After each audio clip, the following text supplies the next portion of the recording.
Araw-araw, libo-libong motorista ang bumabagtas sa kalsadang ito sa bayan ng Cuenca, Batangas. Ito raw kasi ang pinakamabilis na daan papuntang Batangas at mga karatig probinsya nito.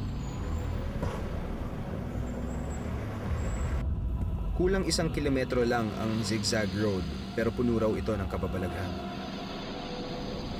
Noon pa man daw, peligroso na ang makipot na kalsada. Kaya naman sinasabing accident-prone area na ito. Pero kahit na may mga nakalagay na babala sa mga motorista tulad nito, hindi pa rin daw maiwasan na may mangyaring aksidente rito. Base sa tala ng Cuenca Police Station, lumalabas na halos 50 vehicular accidents noong 2009 sa munisipyo. 11 ay naganap sa sinasabing zigzag road. Karamihan ay motorcycle, tapos yung mga truck, yung mga malalaking truck na dumadaan sa zigzag road. Yung magkasalubong, tapos nagkasabitan dahil nga sharp curve. Pero para sa mga motorista na palaging dumadaan dito, di lang daw mismong kondisyon ng daan o mga driver ang dahilan ng mga aksidente. Mga sabi, may mga kapri daw, yung mga wait lady, yung lumalabas.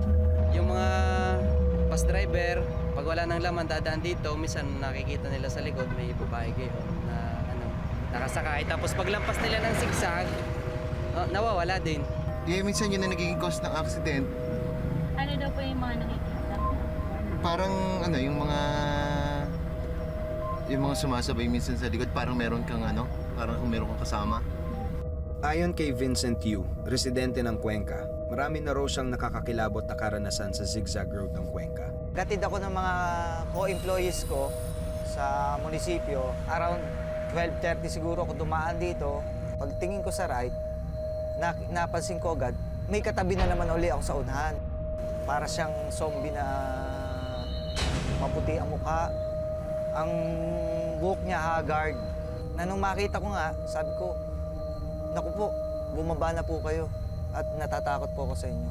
Hindi pinabababa ko na, ayaw niya, hindi niya nag-respond.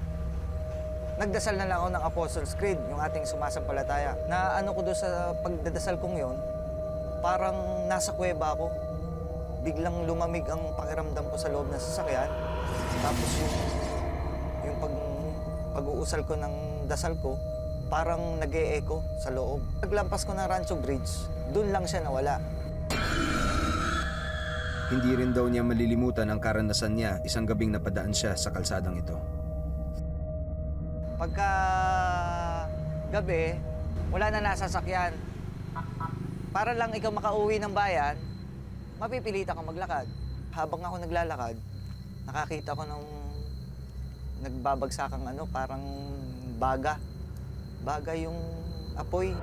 Nasa left side siya. Hindi ko na tinignan siya. At alam ko na kung makikita ko. Tsak na makikita ko kapre na nananaba ako. Nung makalampas ako sa kanya, siguro mga 3 steps, sumisigaw siya, "Hoy! Hoy! Hoy!" na malaking boses.